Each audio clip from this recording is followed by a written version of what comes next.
This episode is presented by State Farm. Having insurance isn't the same as having State Farm. It's like needing the protection of an offensive guard on the football field, but getting an elementary school crossing guard. Sure, they're both guards, but you can only trust one to keep your quarterback safe when the game is on the line. So don't settle for just any insurance when there's State Farm. Like a good neighbor, State Farm is there.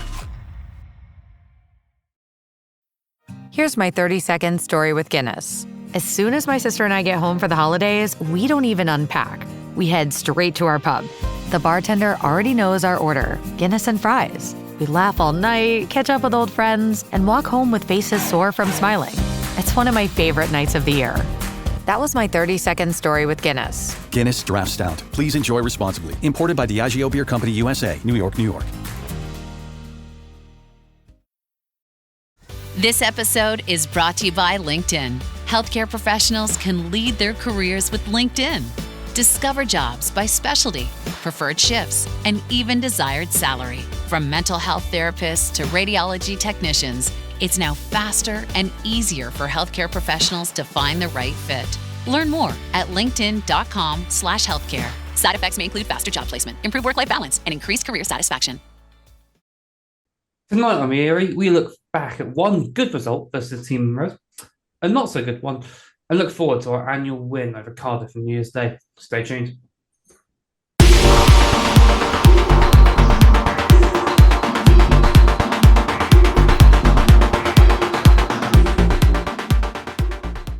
So, welcome back to the Ospreys Eyrie. I'm joined by Grant, as always. How you doing, Grant? All good. Excellent over the last couple of days, Zach. Yeah, so it's been a nice Christmas period, all in all. And given that our two #shit lads have once again cried off last minute, we have been subtly off a sub bench. Sorry. Dafford Francis, how you doing? Thank you very much. Thanks for the invite, and it's great to be here on celebrating another win against the Scarlets. I was going to say that they're becoming oh so common, but they still ever so sweet. Let's get on with it then.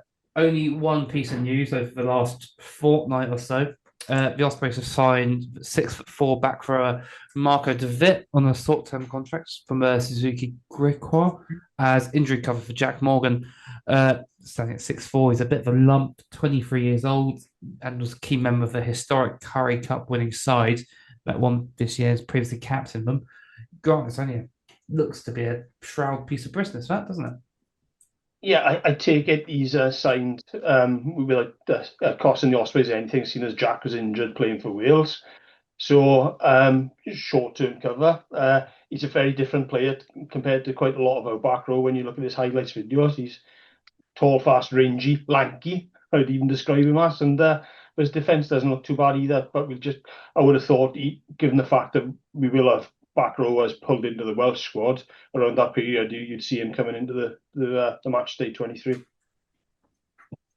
Say that highlights video, although picking out clips of him clearly quite difficult. He looked pretty good. All be interested to see if he ever gets to pull on the shirt in the next few weeks over the Christmas period. I think with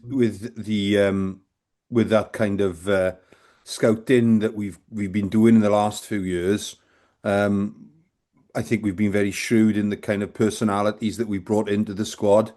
And you look at all the players who played on the weekend, and you know and Mark Jones kind of like nailed it by saying it's all about your culture and the way that you work for your teammates. And when you're in the trenches, you want to be able to trust the person who's standing next to you. And I think he's that type of person, I think, and I think he's gonna fit in quite well, and look forward to seeing him play. As Grant said, particularly if we're going to lose the likes of Morsey, maybe Harry Peeves as well in the Six Asian. Who knows? Maybe even Moriarty, the way he played. So I think it's important that we strengthen the squad. I also hope that Gwilym Evans will get a chance to get a bit some game time as well as a recognised 7, particularly if Deevesy's into the Six Nations. That's a good point, Gwilym Evans, isn't it? Yeah, he's had a couple of opportunities and he's not let us down at all. So no, and he is quite different as a 7 compared to the other two. going to say, David has mainly been wearing 7, but in South Africa, it's probably primarily a 6 in Northern Hemisphere terms, which is what you'd assume. So maybe cover for sort of James Ratty coming in if he's off in the Wales camp, or Bruce Davis, arguably Hugh Sutton. There's three other lock options are probably going. It's nice to see. There's not much other news coming out this week. So we'll get on to our favourite section for the rumour mill. Boys, what has been your favourite rumour that you've heard around rugby, get along most rugby this week? Grant, do you want to lead us on? It's quite depressing. When you say, what's my favourite rumour, the rumours are nearly all aimed directly at us, and they, in terms of like trying to undermine the Ospreys. Latest one that popped up today is Mark Jones is nailed on off to Newcastle, and I'm pretty sure that Dad could counter that rumour. Well, I hate the term nailed on, because you get these kind of so-called experts, and they keep saying that they're in the know and they've spoken to someone, and invariably it's the same journalist, the same agent, the same person who's leaking stuff out of Westgate Street or wherever they come from nowadays, and it's apparently a nailed on version of what's going to happen. So I let myself down a little bit, and I kind of started a little rumor that it was nailed on that Mark Jones is going to be the professional coach for the West Wales region next year. Which, read between the lines, he's going to be our Ospreys coach next year. We're going to survive, so it's not really a rumor, but the people took to it and thought that I'd been obviously was in the know, and the Scarlets were done. So I apologise if I've let myself down a little bit, but I started a rumor rather than just listen to one. Letting yourself down, that's almost saying like you've lowered your standards. That right? Yeah, I feel dirty. It's a regular occurrence in it. Scarlet fever and this thing here. Oh dear me! Oh, that's been funny, mind you. I have had a little cheeky look over at Lauren Scarlet Fever, and it's not right, man. It's not right. It's feast or famine, isn't it? Feast or famine, like. Yeah. I don't know what you boys are doing, laughing at people clearly in West Wales' favourite cult. But it's... Last time I was there, I made the promise never to go back on principle that you can only believe them so many times. No, I'll keep going back. If there's an opportunity to go and support the team and you don't have to fly, okay, then I'll take it. Most of the time, we'll go if we can fly as well. There we are. I was going to say, other than the Mark Jones nailed on as one of 3 different head coaches, is there any other rumours that have caught your eye this week? There's the usual stuff, isn't there, that Dan Edwards is going, etc. But I mean, again, it's from the same people peddling it, and the same people who claimed that we were going to join the Blues, Ealing, Scarlets years ago. Same people repeating the same stuff. Same people absolutely adamant they're right. And it's the same people who hopefully be proved wrong again. To be fair, I don't know if someone's who's currently looking to leave would go after missing a kick and then taunt the opposition fans. I think that's a bit on the nose. Nailed on that he's going to Scarlets. Nailed on he's going to Leicester. Nailed on he's going to Cardiff. What else have we heard in the last few weeks? Yeah, we'll see. Nailed on he's starting 10 for Wales in the Six Nations. I was going to say, I think the only other rumour is that well-known Twitter bullshitter, Scarlet's Magpie, has gone into permanent hiding after being ratioed by the Ospreys very dulely. He's not been seen since, unfortunately, for betterment of all our Twitter feeds. And I think it's nice. Quick shout out to the social team to actually fire back a little bit. It's quite funny, and I quite enjoy seeing it on my timeline. Please do it more. Let's move on to some actual rugby then. Obviously, we missed out on last week's pod, didn't get to preview the Scarlets game and didn't get to review the Munster game, disappointingly, which was a bit of a letdown, to say the least, wasn't it, Grant? Yeah, it was a tough game, and lots of people are saying, we're on a major down. How can the boys function together with all the rumours going on? But it's the same team that quite happily beat Connacht and Montauban as well. And went on against the Scarlets this week. So I think you just got to look back and just say Munster are a pretty good side. They've only lost one game in the URC this year. Sorry, two after the weekend now. But they're a pretty good side, and I just think that they outdid us in quite a few areas. And it's just tough to take, isn't it, when you look at the optimism we've got around how we've been playing the previous couple of weeks. Yeah, they're very clinical, Munster, and I think if you look at the Munster Leinster game on I'd say the weekend, the last round of fixtures, they were very impressive against Leinster, and I thought they were quite unlucky, to be honest. A lot of the referees' decisions went Leinster way a little bit, but I thought they were really impressive against Leinster, and the scoreline was a bit one-sided, but there were elements of that Munster game that were decent. But I think, there were a few warning signs as well for us. And, lots of little things need to be addressed and tidied up and by the coaching staff and the players. But, it's a long season and a lot of teams are going to lose to Munster over the course of the season anyway. And, we weren't at our best to play them. It's just a little bit disappointing, really, that we didn't keep the scoreboard ticking over, maybe. When we had enough possession, we had quite a few entries into their 22. I think we had 6 entries and they had 8 entries, and they came away with points. So, they're a clinical side. They're much more experienced than us. They're a very, very strong URC and European team, and it probably is a reflection on where we are and where we need to go next. Shout out the Munster supporters who came over as well. They were a good bunch, and they popped into the Riverside Tavern after the game as well, and before. I was gonna say there's a decent noise coming out of them, disappointingly. But I mean, it was a nice. Must say the day out of the brewery wasn't quite what I wanted. First game back, but Well, the highlight of the game was catching up with you and Jack. Yeah, it's probably pleasant. It wasn't the right way. Probably it says all too much, unfortunately. Yeah.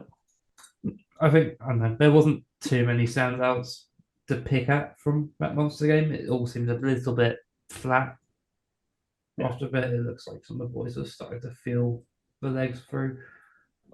I think it's more interesting to talk about in the context of this Scarlets game when basically the same team came back and beat the Scarlets away. Obviously, the final score 26-19. That does the Scarlets some favours, that doesn't it? Just didn't run of a play. Did not feel that the Scarlets really had that much of a look in, to say the least, did they? I'd agree with that, but I think the thing that made the game look closer than it should have been is our set piece. And you look at where we weren't great against Munster, and we haven't been great all season. Again, our line-out struggled. Our scrum was pinged a few times. And you look at the stats, and you look at the URC stats, we bottom of the tables for scrum and line-out, which is a bit of a shock for an Ospreys team. And it's something we've got to work on, because that gave the Scarlet so much possession, gave them so much territory on the weekend. It made them, well, it depends on how many eyes you had on the game. Okay, it made them look a lot better than they were. Yeah, I've seen the game back a couple of times now, and obviously for enjoyment purposes, first of all, I've been away, by the way, so I was on my phone keeping an eye out and some updates as well from yourselves and other friends. But I watched it back in the cold light today, and I mean, there's a dozen things that you can try and improve on in a rugby game. But if you bring physicality and confrontation around the field in between set pieces, you're going to win games. And particularly if you dominate the way we did. I mean, the one that really struck for me was when Harry Deeves cut Jake Ball in two. I mean, that doesn't happen, or it didn't used to happen to the old Jake Ball. And Harry Deeves, half his size, absolutely wasted him, emptied him. And he couldn't get up for a couple of minutes. Now, that was late in the game, and Harry Deeves was still carrying on, keep hitting people. Same with Ratty and Smith. Moriarty was amazing. That level of physicality we had, they just had absolutely no answer to it. The only thing they were doing was going wide really early. So they needed probably an outside half to put the ball behind us a little bit, play a little bit without the ball, and bring intensity to their defensive game a little bit. Gareth Davis is a fantastic athlete and a fantastic player, but he doesn't read the game particularly well. He won't kind of change things up a little bit. He's always trying to play and break the game up constantly. And Joe Hawkins, obviously, is very inexperienced at outside half, so they didn't really change the tactics much. And although, like, I was disappointed at first looking at the scrums again, there were a couple of really good scrums, and we got better throughout the game. Now, I don't know what the reason was for that, whether it was personnel, whether it was something to do with weight coming from the second row or timing or something. But we did finish stronger in the set piece in the scrum. But I think we can't. I don't think we can afford to be as shaky against the Cardiff pack in that sense, because they did have the edge on the Scarlets when they played a fortnight ago. So that's going to be one of the things I hope they address, and it might be personnel. If you start with Bota, it might be a little bit stronger, in the first exchanges. But I think the scrum is something that we're going to have to improve. But away from the set piece, we were absolutely amazing, absolutely amazing.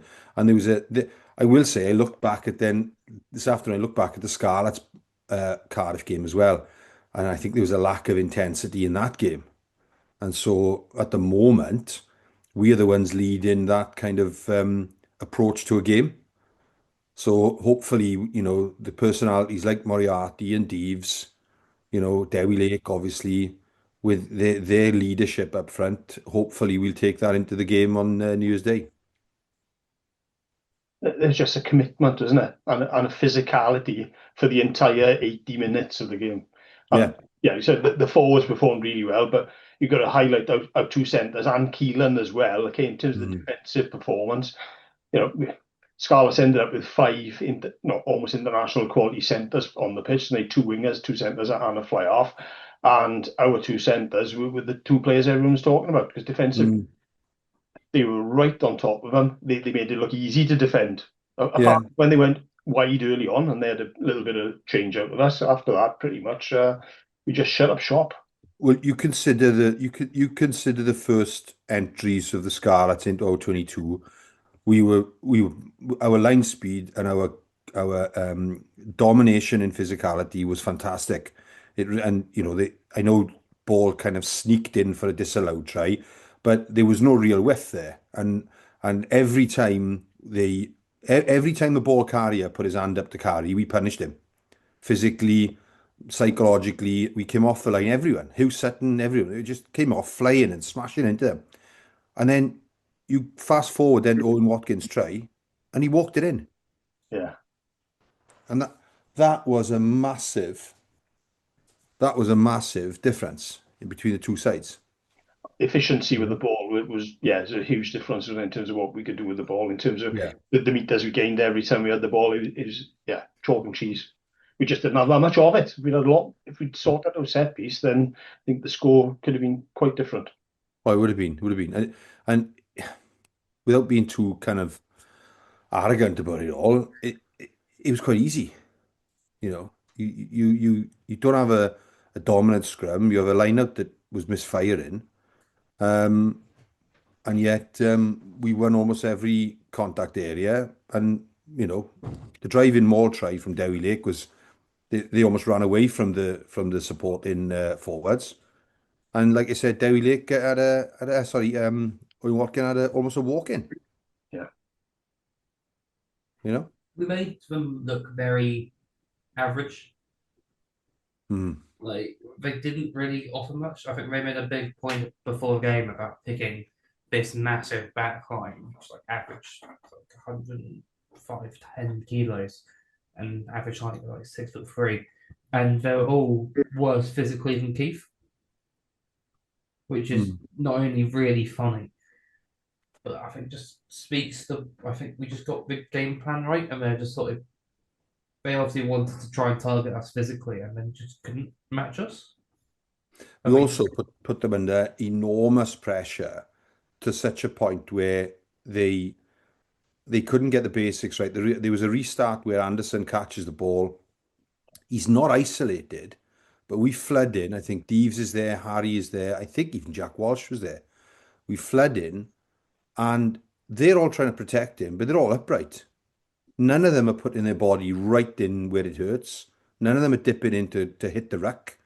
No one's protected him. We turn the ball over, and then within a couple of moments, Garin Phillips, my favourite prop, because he's an ex-pupil of mine, Garin Phillips carries the ball towards Anderson and runs over the top of him. So I think we made them look ordinary because they were just totally scrambled and confused with the intensity, and they forgot all technique. There's no way that those professional rugby players are coached to ruck standing upright and hesitate.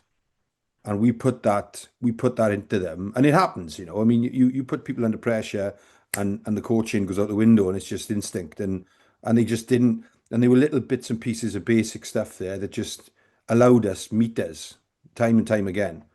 And we seem to just march forward really when we're at will away from the set piece. That's a concern. The set piece is a concern.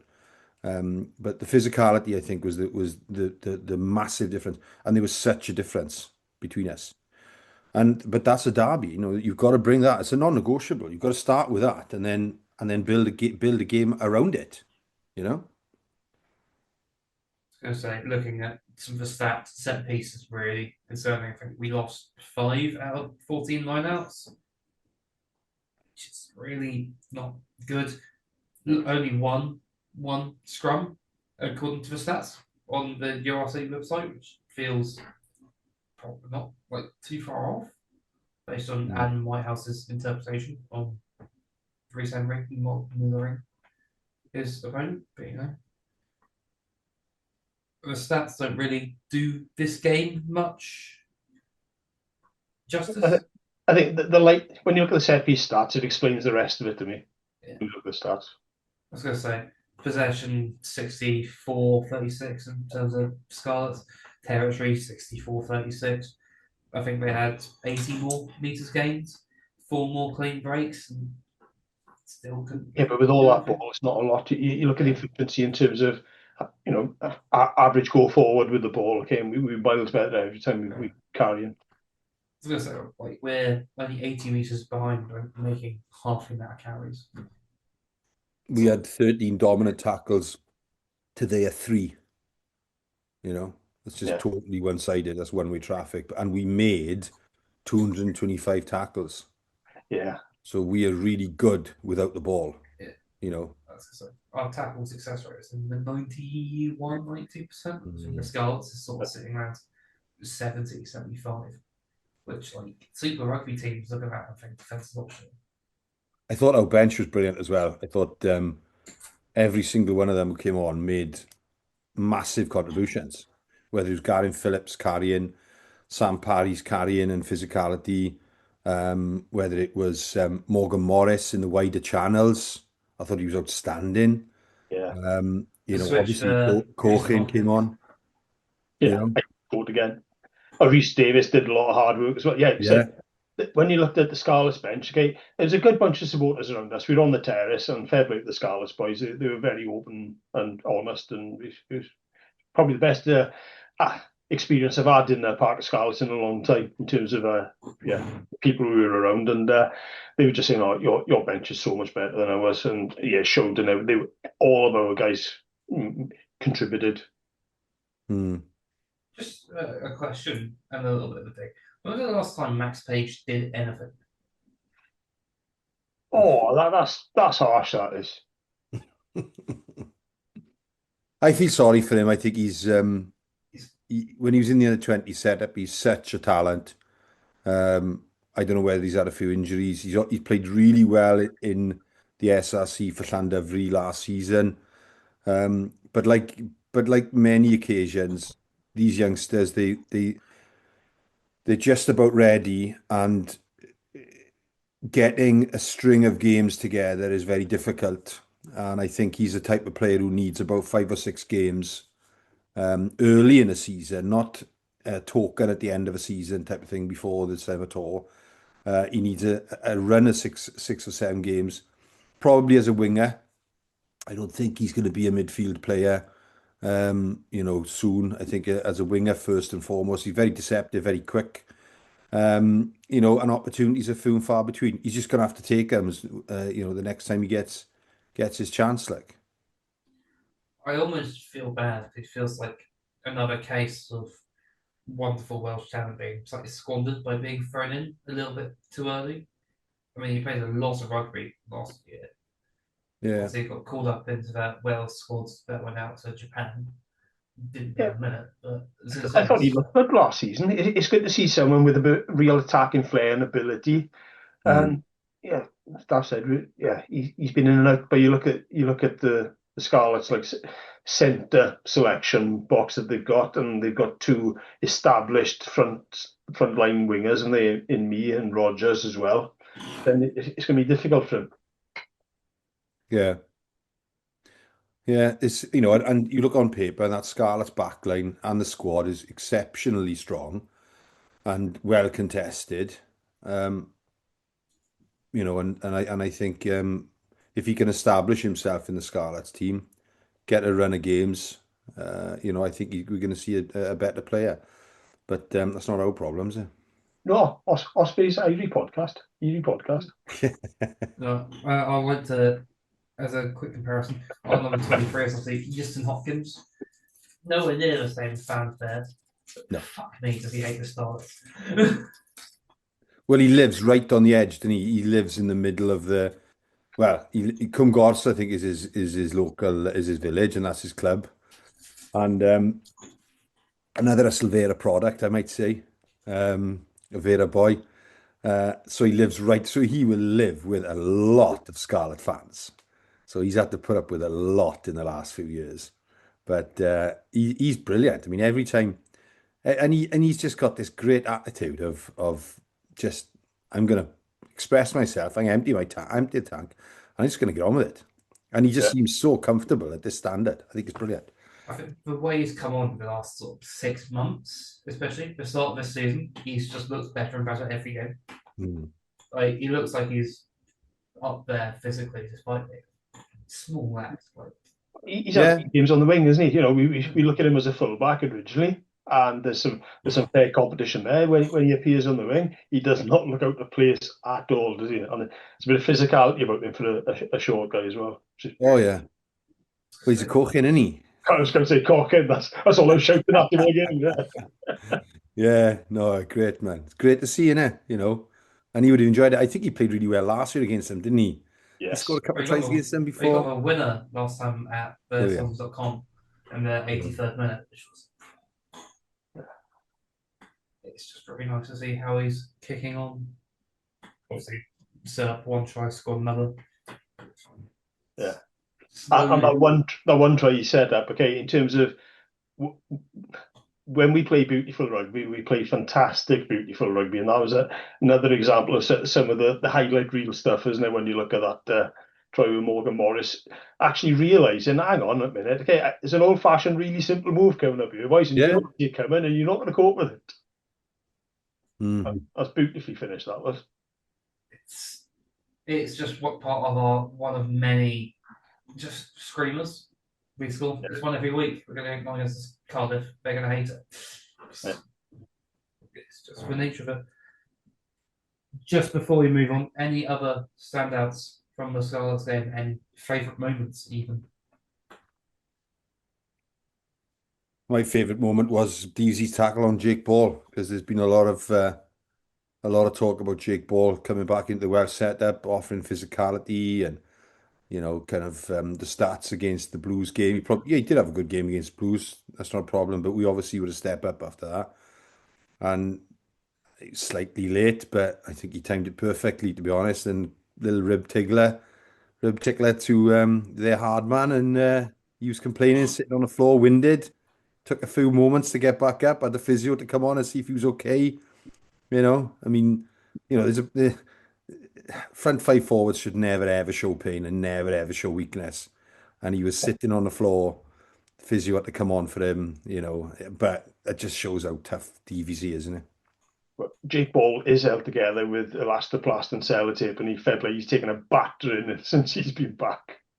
Yeah. Look, and I think to if you're going to do it, pick out the toughest guy and Chop him in half. do a number and make a statement. And he did make a statement because he's an abrasive character, and Jake Paul's a tough guy, like. Yeah. And as Alan Wynne knows.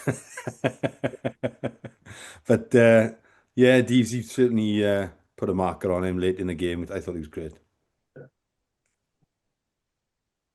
Yeah, I was gonna say that was a big turning point. I will discuss Jake Ball a little bit, and mainly that he's also getting a lot of plaudits and a lot of punters saying he should be returning to the Wales squad. I think that game probably just said no, he's not quite up to it anymore. He looks comfortably outplayed by both of our locks in the loose.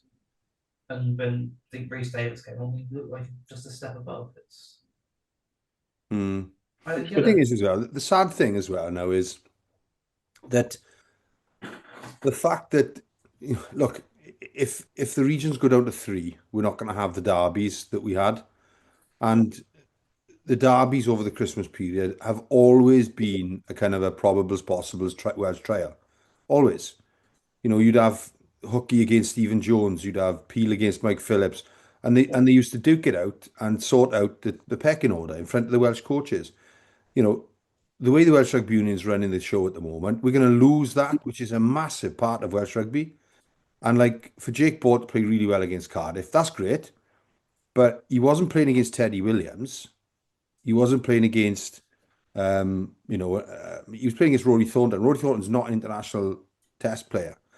And even when he was playing against us, Reece Davis comes on, but he wasn't playing against David Jenkins. He wasn't playing against Beard. So we're losing that element of benchmarking our players against each other if we lose our Welsh derbies.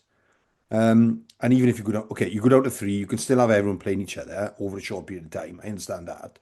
But, you don't get the back-to-back derbies in each weekend. It's just... Ball played really well against Cardiff. You can't take that away from him. He is probably their best second row at the moment. You can't take that away from him either. But, is he better than Dav Jenkins, who's playing for Exeter at the moment? Is he better than Beard? Is he better than Fender? Is he better than Reece Davis? You can't until they play against each other. Yeah. And they go toe to toe. And 5 or 6 years ago, that's what Jake Ball was doing. He was going toe to toe with the likes of Ali Wynne and Andrew Coombs and people like that, and he was climbing the pecking order by proving himself in that sense. So it's difficult to say, where he is, at the moment. Age does catch up with everyone. Every player anyway. He does bring physicality. There's no doubt about that. And Wales have lacked physicality, but I've said it before. Dav Jenkins has got to have 30, 40 caps before we see the best of him anyway. Same with Fender, same with the other boys, On the side of watching Exeter recently, just highlights Dav Jenkins seems to be ploughing over people for fun, really hitting a nice vein of form. And Freddie Thomas playing really well for Gloucester. It's something about inspiring hope in the young boys is starting to give me a little bit of optimism about the Welsh over the next few years. Nice. Any final thoughts before we move on? Shout out again to the travelling supporters who were down there. There's probably less Ospreys supporters than there have been the last couple of years, and whether people are just sick with the politics of what's going on. I don't know, but those who did make the journey, you could hear them all game, can you, on TV? Yeah. It was after 25 minutes was definitely off many skeletons. I was surprised how subdued they were, but then again, they are bottom of the league again, and they they seem to be going through the same ringer as us. It just doesn't seem to be as public as everyone, aiming things at us compared to them. But they were fairly subdued, these supporters. Let's move on then. 2 SRC games this weekend.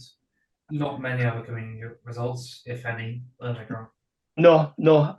We won't go back to around the Munster game and go through the full set of results. In terms of the last few days, we had Aberafan 21, Swansea 31, and Bridgend 10, Cardiff 33. So that's Bridgend nailed at the bottom of the SRC table along with Pontypool and Swansea Aberafan midish table. That's it in terms of results. There's a friendly, wasn't it, with Neath, Bonamine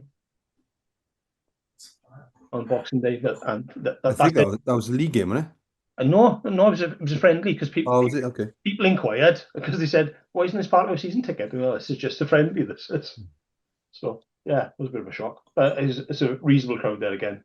It always is, isn't it, on Neath on a Boxing Day. Some decent rugby. Unfortunately, our Rangers not doing the best in SLC, but I mean, Cardiff put out starting loosehead was Ed Byrne for Ireland's international playing SLC level, which feels slightly it's hard to compete with. We've got to go with the SRC's for, isn't it, in terms of developing young blood and getting them playing alongside experienced players. And if all the teams in the SRC are at that same sort of level and doing the same thing, then it sort of works a lot better, doesn't it? Yeah, that's fine. Let's move on to the final bit of the pod then. Cardiff at home this weekend. Brewery basically sold out. Cardiff not looking great. Obviously, I beat the Dragons 22-19, but did not look comfortable doing so. Particularly, how are we feeling going into it, Daffy? Do you want to lead us in? Well, obviously, really pleased with our result against the Scarlets, and but looking at some of the detail of our performance, there are some threats and there's some problems. I think where we made hay in the breakdown. I think the personnel the Cardiff have got, whether it in the back row, particularly whether it's Faletau, Alex Mann, Botham, Dan Thomas. I can't see us bullying them in the breakdown and making as much progress really this next time around. I might be wrong, but they seem to be a little bit. There seems to be more quality in the Scarlet in the Cardiff pack really. I think they've got a little bit more about them in the scrum. I think. Even if it, I mean, Javan Sebastian is having a real kind of like Indian summer and a great comeback really, and he's locking the scrum out, proving to be a very good shrewd sign-in for Cardiff. They got a lot of good backup props as well with Southwell, Barrett, boys like that. So I'm not sure what the injury situation is with Domachowski and Azarati, but they're good operators in the scrum as well. So I'm a little bit concerned for our scrum, where we've always built our game around a good set piece under Toby Bootham before then. We have lost a few key figures through injury as well, but we seem to have lost a little bit of our potency at scrum time. Our line out, if we can get a functioning line out, particularly in the 22, I think we're one of the most dangerous sides as far as the driving wall is concerned, whether it's Parry or Lake. But we need certainty with possession, and teams are now challenging us at line out, particularly even when they're close to the line and they're sacrificing feet on the ground to try and disrupt and pinch our ball. So that needs to be addressed. If we can sort, and I know these kinds of things are easily sortable anyway by a coach within the week anyway, with a bit of analysis and a bit of repetition. I think if we can get those two things sorted, I think we'll be okay. There's going to be a lot of talk about the threats that Cardiff have got. They've got Faletau, they've got Grady, big strong boys. Ben Thomas seems to be playing quite well at the moment. But I think the key figure for Cardiff really is Sheedy. And I think if he plays well and guides them around the field, we're going to be under pressure. And that maybe was a big glaring problem for the Scarlets last week, was that they didn't have a general at 10, Hawkins is still learning his trade out to the half. I like the boy, but I think he's a 12. I think he's a very good 12. But Sheedy could be the one who kind of like guides them. But I think, we've just got to do what we do really well. And I think people like Moriarty on the field, Ratty, Deeves in the back row. I'd like to see Morgan Morse on the bench, to be honest. I like Morgan Morris, but Morsey for me is a game breaker, and he's the type of kid who will come on the field and he will, he'll change a game. Like, I think our collective effort will be enough to win the game, but moving throughout the season, my concern is our set piece. I think that needs to sharpen up, and once we do that, I think we'll climb the league. But they're going to be a bigger threat than the Scarlets. But winning is a habit, and we're playing at home, so let's throw everything at them and see what they got. Yeah, I think when you look at what the Scarlets did to Cardiff in terms of how they rushed Cardiff's attack and put them under some pressure, if the Scarlets can do that to the Cardiff attack, there's a damn good chance that we should be able to do the same. I would have thought that Sheedy's got the opportunity to try and read what's going on and start putting little dinks in at the right time more often, because when he does kick, he normally kicks very well. But if we can put pressure on Cardiff's attack in midfield, then we might have a repeat of the way that things went against the Scarlets. I'd rather we just fix things up front in the first place, and we didn't have to worry about putting all the emphasis on defence. Yeah. I think there's some parts of the Munster performance were better than the Scarlets performance, to be honest. We had more possession, we had a bit more territory, we had more entries in the 22. But of course, the local derby brings out that bit of guts in you, and let's hope that it happens again against Cardiff. And it's great that the brewery is full. It's going to be noisy. They're going to complain about the pitch probably because they like playing on plastic pitches. Yeah. So if we can get in their head a little bit, I'm just a little bit concerned about Faletau. He's such a great player, and once he starts to tick, he can be the difference in a close game. I'm unsure. I think Palatau's obviously a Rolls Royce of a player. Naturally, it's going to be a massive influence if he's starting. But he's only really got in his legs for 50, 60 minutes. Oh, fingers crossed, you know. I mean, I haven't seen him play a full game in better part of a year and a half now. And doing it on a brewery field is not exactly where you want to come back and play a full 80. Especially on a pitch like that, he's going to go through so much work. It's going to be, especially if the weather's miserable. I think it's been dry and cold all week, isn't it?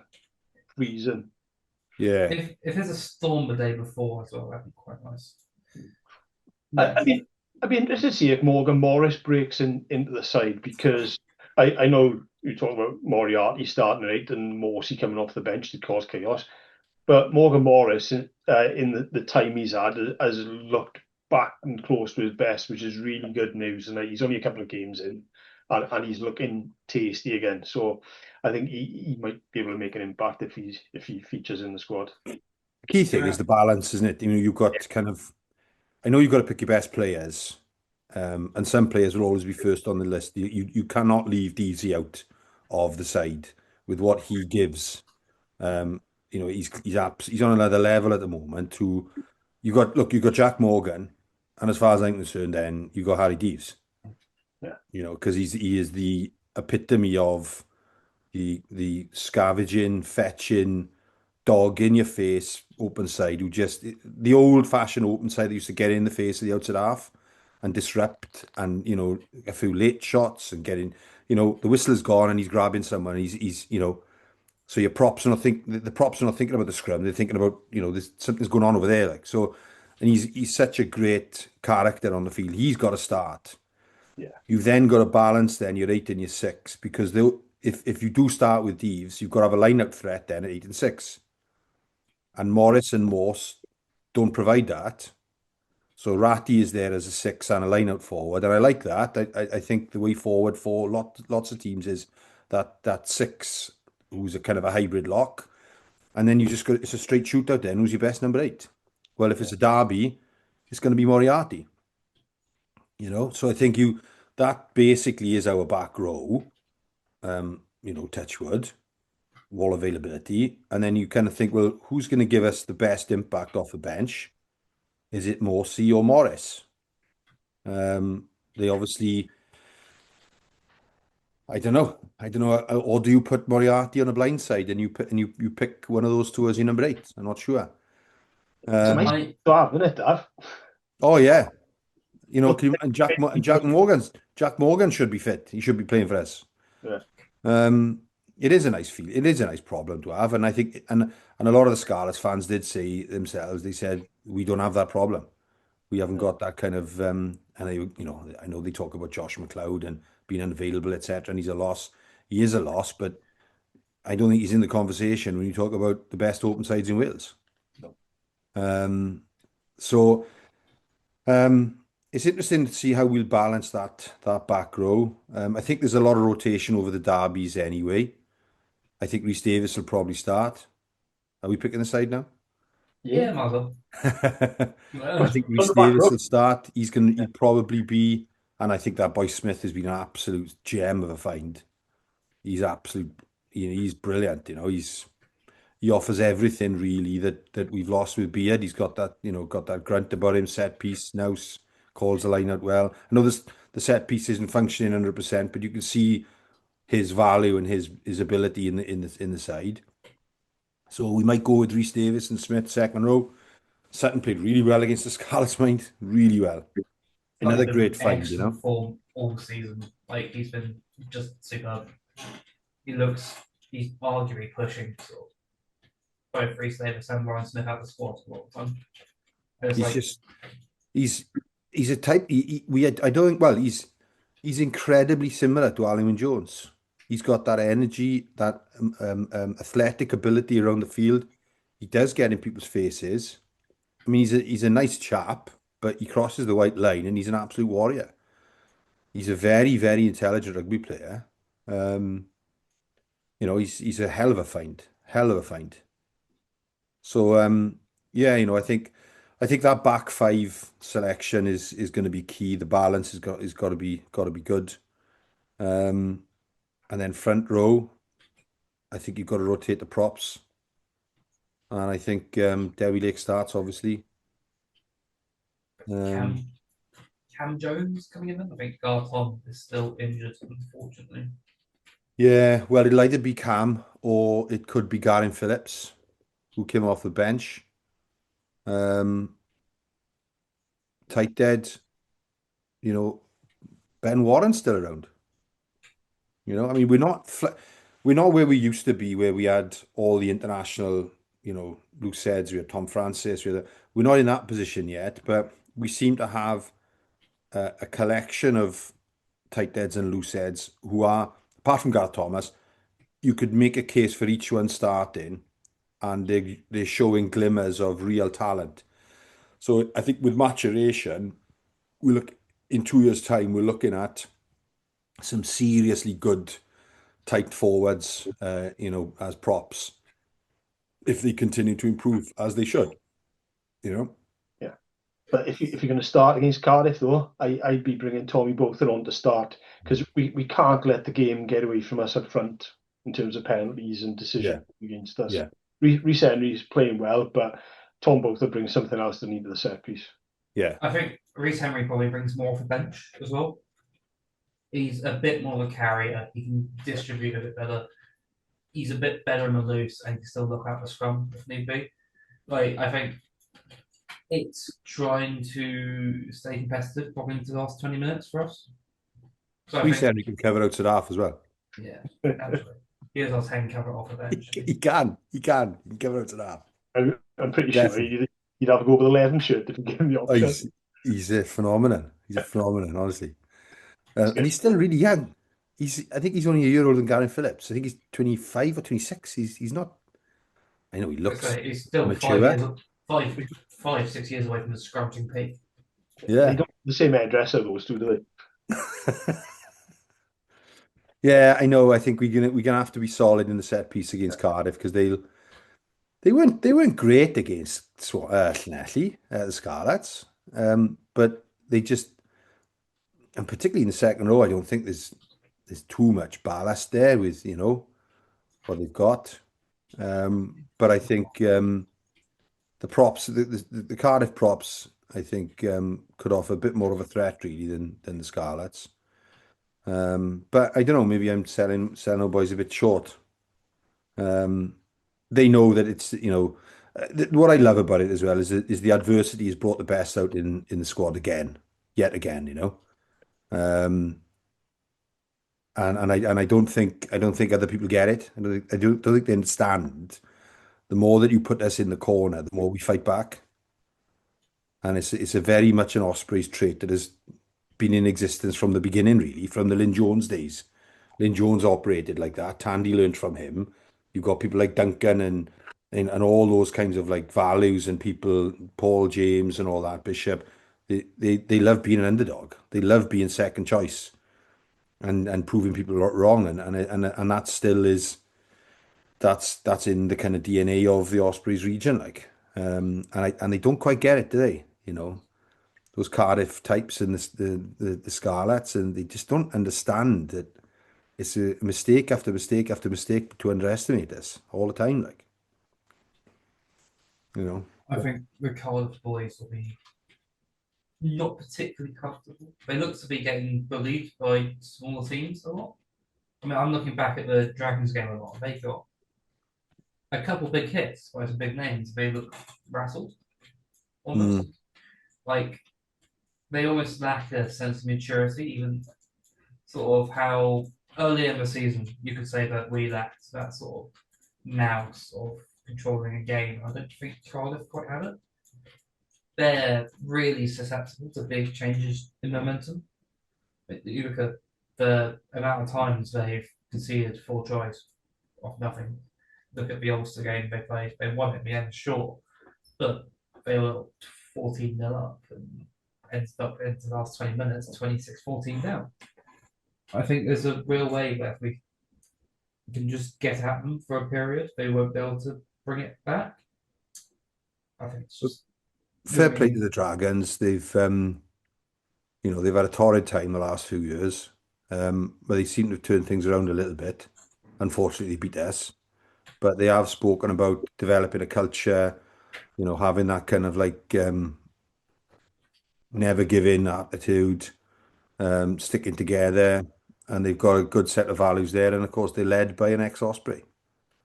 So it's obviously the Ospreys are doing their missionary work by sending ex-players there to coach and to raise the standard, and they seem to be aping our values of Professional. digging in and getting stuck into the favourites and the checkbook Charlies and the fancy Dans, like. Sound like a Dragon supporter now, don't yeah, who isn't having with it? We all want the Dragons to do well. It'd be nice to then pinch our players when they get too good for the Dragons. Cough, Shay hope. I think, shall we continue along the team selection then? We've got through probably front 5, back row. I'm quite keen to have Moriarty at 6, so we can get Morgan Morrison. I think it just gives us an extra bit of grunt in McCarry, and Moriarty is a very good one. I think Moriarty's got to be there. He's, 6 or 8. He's got to start, hasn't he? He's been superb. Yeah. He's been absolutely superb. I think he's my favourite Moriarty. Well, that's a high bar. I don't know. No, he'd start, and whether Raki starts at 6 or you make the gap for one of the MMs at 8, and by moving Moriarty to 6, then it's a nice problem to have. But the one constant is Deeds should be playing 7, and Moriarty should be 6 or 8, and then shuffle the rest around it. Yeah, I got a feeling they're going to go with Morsey. I think I think it'll be Moriarty 6, Morgan Morse 8, Deevesy 7. I know you kind of might have a little bit of slightly less line-out presence in the back row then, but Moriarty's a good line-out operator. He can do a job. He's been doing a job for us quite a lot, doesn't he? We've used it. Yeah. And they will use Morgan Morse in the line-out. They have to. And we've used Morgan Morris. effectively in the tail as well. I mean, I think a lot of our set piece issues are to do with combinations, changes, new players. You know, Smith is new. We've lost Beard. You know, so there's a lot of changes, and it'll come good in the end, I think. You know, Duncan Jones has been a fantastic set piece coach over the last few years, and he just needs time to sort it all out, I think. I'm fairly confident about whatever pack we pick. Should be pretty competitive around the park and that set piece at the end of the day. I don't think there's anyone we can really put in that will deteriorate us like too badly in that level. We've sort of got a consistent theme of players who just seem ready to step in at any point, which is probably to our benefit, but also means we don't really have our first choice nailed down.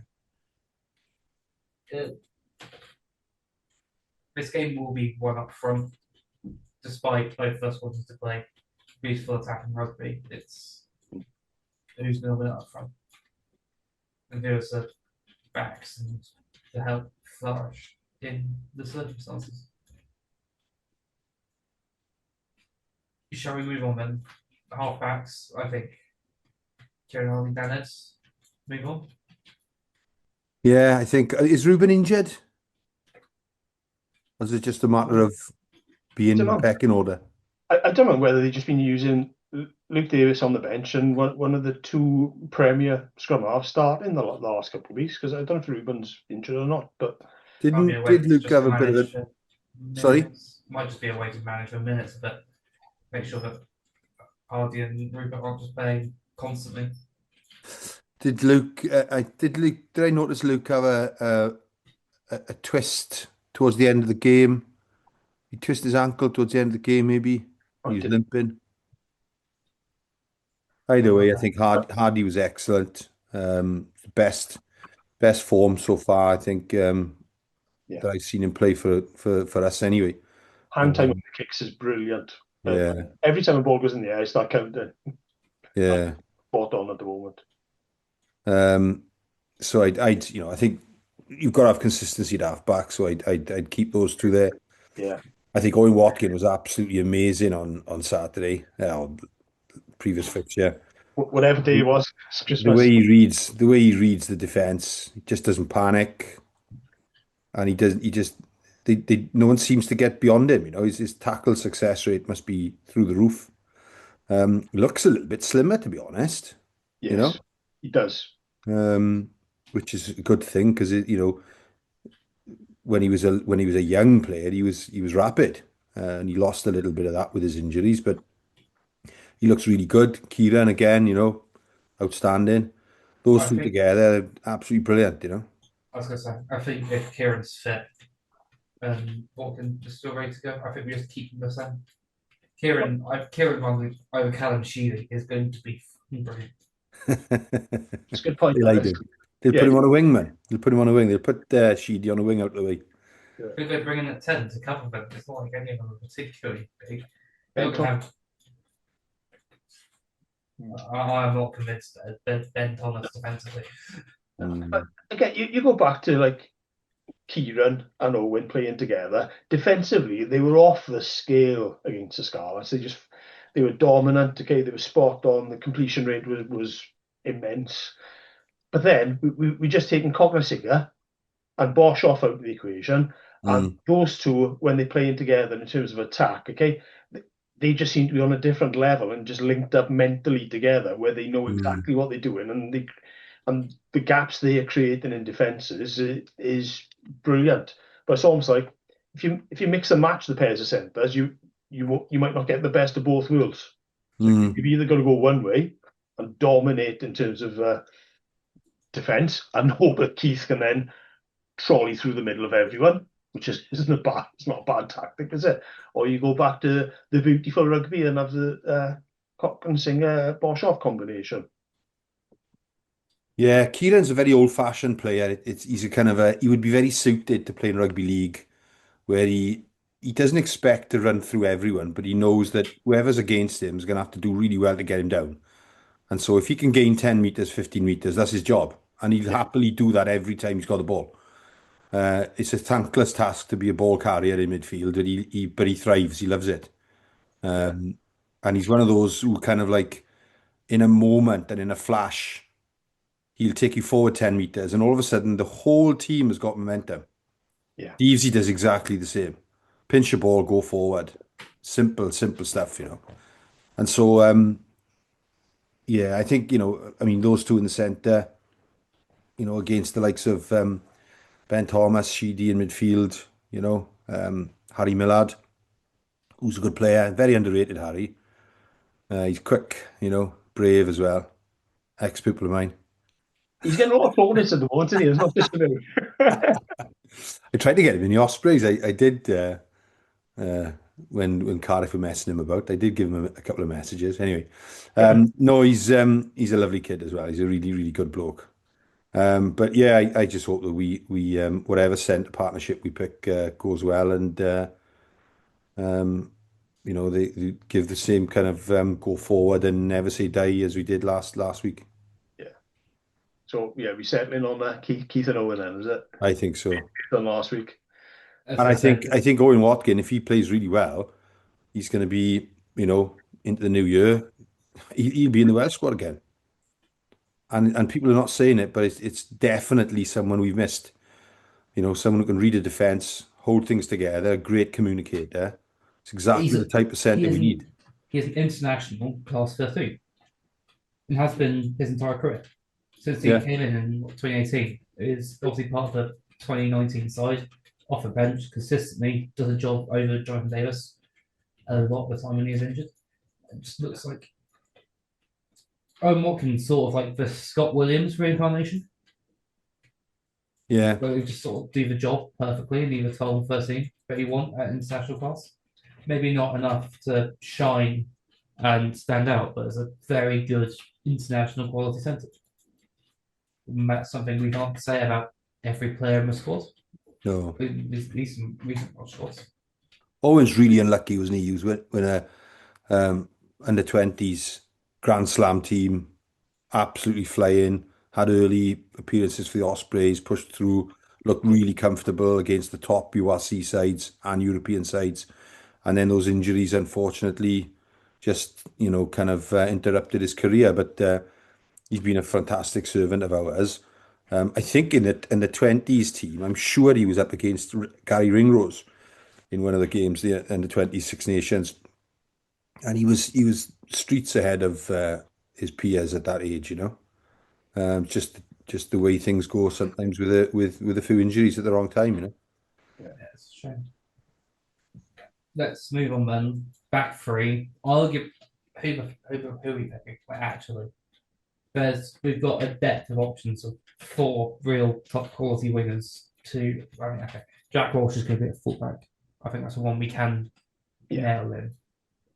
Jack Walsh, Nagi's had some good games, but why would you leave out one of the best players in Wales at the moment? Jack Walsh starting at 15. And for me, Keelan, he's a little guy, but I think the Scars thought they could run through him on the weekend and failed miserably. Okay, he plays with it, with a passion and an amount of drive. Okay, Keelan is the one definite start as far as I'm concerned on one of the wings. When you look at the other, that's for me. But the other options then is a matter of, okay, do we need to look at what we're playing against, or do we just go right? How do we want to play the game? Does Kasende come back in? Do you stick with Combia? Does Cochin get a chance because he's playing really well? I'd go with Cochin. I would. I'd start him in the back three. Kasende, very good. Maybe Max Nagy on the wing. Who knows? But Cardiff have got a good kicking game. They might pepper out back three. If you go with Cochin and with Walsh in the back three, and Keelan, that's not a lot of aerial presence. Particularly against Mason Grady on one wing and Josh Adams on the other, and Adams is going to be good in the air. Yeah. So they might look at how to manage that, and Cochin might be the sub, or he might start, but I think you've got to look at the balance and the makeup of the three, and they might look at someone like Max Nagy on the wing, possibly, or Kasende because they're more likely to snuff out aerial problems. Yeah. I think Keelan gives you a lot of threat in attack. Cohen does as well, because he's not he's not a finisher like Keelan, but he's more of a tricky player to stop. He'll find spaces and he links up really well with players. He's an all-round, talent. He'd probably be able to get him to play in the centre at some stage, because he's got that ability, to link up with players and to be connected. He feels But very similar to sort of almost like a Johnny McNichol vibe. Just You can play across the back three, but as a bit more of a ball player, or Hallam Amos. Yes. yeah, he's got a lot of rugby ability and a rugby brain, isn't Yeah. yeah, he? In a little fiery red body. Natural ball player is probably the term. And it's just he looks good. I think he's best used off the bench, right? Like I think he always brings in impact. That does, which brings impact to me, yeah. And well, I don't think you say that about the other wingers in the squad necessarily. Yeah. I would be concerned about if he's on the bench, fine, but I think you've got to prepare yourself for Cardiff's threat will be they've got two kickers, 12 and 10, Sheedy and Ben Thomas. They're going to have a more variety to their kicking game. Llanelli, Scarlets, all they did really was they tried to carry through the middle of us. Yeah. Right? Blues are going to be slightly different threat. They've got Grady on the wing and Adams on the crossfield kicks are really handy to them. But also the challenge in the ball in the air as well. They're very good. Those two are good in the air. So we're going to have not just the back three. Everyone's going to have to be ready for an aerial challenge. Ali Davis box kick is very good. So that's going to be an element I think that we need to snuff out and we need to make sure we're on top of in there. I'd probably looking towards maybe Cassende and Giles on the wing then maybe. Backtrack on that Cohen vote, but It's what I'm Look at the leaning opposition. towards. Yeah. I think Cassande's had a bit of a timeout. I think giving him a running jersey for the derby would be what he needs. He hasn't actually had the chance to punch any Scarlets yet, so you have to give him a chance to punch someone. Well, Cocker Singer has played on the wing before, wasn't he? Not for us, but was he when he was with Best. Maybe I'm not. Yeah. Yeah. Used to be massively rapid, and when you looked at his highlights before he came to us, again, outside the come winger, and he's playing inside centre for us most of the time. I was talking about him on the ball, he's saying, "I just love getting my hands on the ball more." Didn't expect him to be senior at 12, but just thought of him as a pacey guy. But yeah, it'll be interesting to see what our back three selection will be. That'll probably be as interesting, really, as our back row balance, I suppose. But do you think potentially Nagy will actually start at 15? I wouldn't be surprised.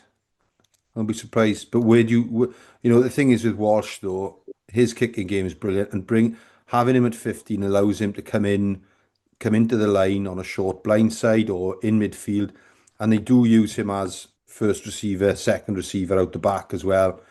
And he's such a good player. You couldn't put him on the wing. You'd have to have him full back.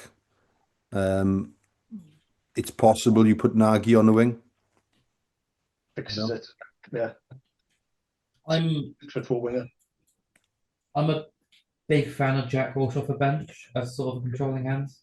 He's played a lot of rugby. I just like him wherever he plays. Love him. He's a fantastic player. I think we'll see him on the bench in Nugget 15. Just like that aerial battle, I don't think Nagy's probably edging it out over. I think, and then Jack Walsh can come on and just manage the game in the last 10, 15 minutes, if need be, and can obviously cover 10. God forbid something happens to Dan Ents. The question is in the conversation the Ospreys are having this week, okay, is Mark Jones having that conversation with Fussell about how they're going to select their back three in terms of the opposition they play in, or are they just looking at, like, this is the way we're going to play, this is the mark we're going to make on the game? whoever you play, your back three's got to be good in the air anyway. You're gonna have to be prepared Good to enough. take high balls. Yeah. So, um, I I I I think they would have a conversation about, you've got Gradu 6'4", 6'5". Yeah. Josh Adams, British Lion, was really good in the air. You've got two kicking threats in midfield, and you've got a good box kicker scrum half.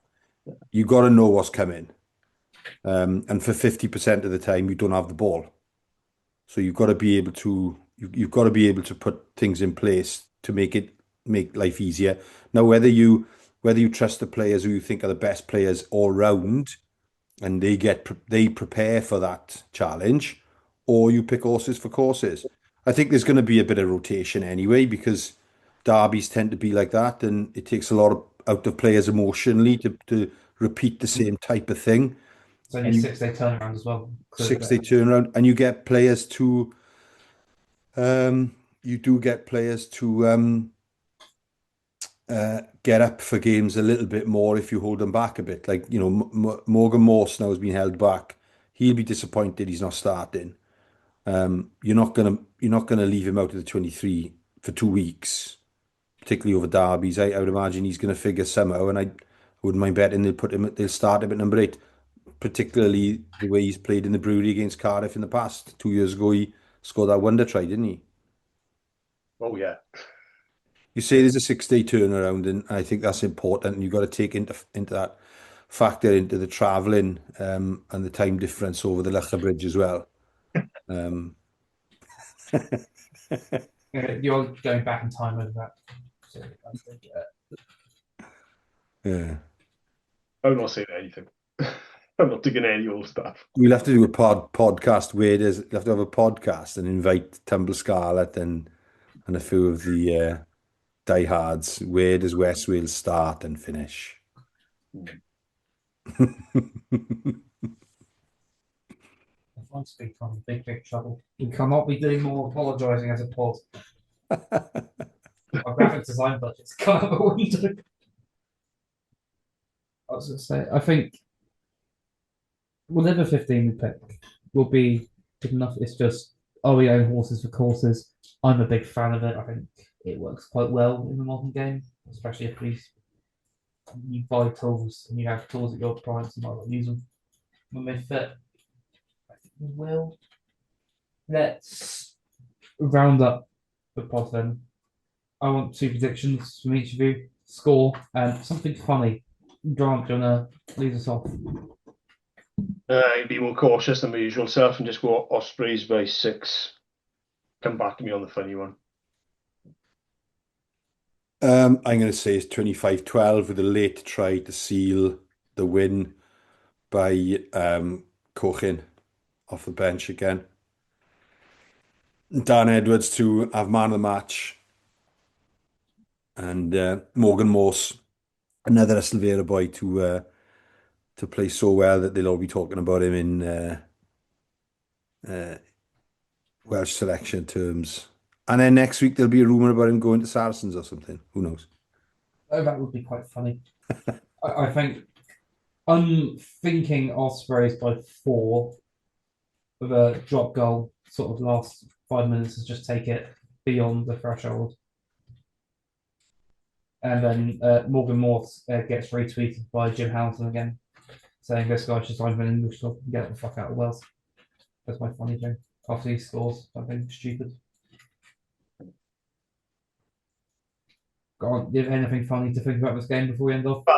I reckon that for the poor people who can't get to the game, okay, we'll have a repeat of 2 years ago where the TV signal disappears on one of the games of the season. I think you get BBC Cardiff Pontcana set crying into their lattes the day after, complaining about the toilets, the ground, the traffic, the floodlights. They'll just complain about everything. Yeah, beer's too cold, beer's too warm. Yeah. Why? How can you play in Bridgend when the postcode's in Cardiff? That kind of stuff, Yeah. and you'll have the same kind of rugby gods from Cardiff saying that we should go down to one region or something. One region is a new rumor that will be previewed of them. Yeah, that would be week. that's a good one to start, isn't it? One true region. Have one No, region. I've said nothing's off the table in terms of 2, 3, or 4 still. You never quite know where you're going to have one. That's the answer. There's lots. Well, there's talk. There's lots of talk now. People are worried and they're saying, "Oh, we're going to stay at 4 and etc." I don't know. Who knows? Can't second guess what's going on. If anyone claims to know what's going on, they're talking rubbish. That's right. I think the only true people who really know are the very, very, very small group of people in the Ospreys. Because everyone else is guessing, and everyone else is guessing on their behalf. Yeah. I think with that, we'll end it off this week then, gents. Thank you, ladies and gentlemen, for listening. Hope you had a Merry Christmas period, and let's come back to one more derby with a win. Good night. Blew the name of that. Cheers all.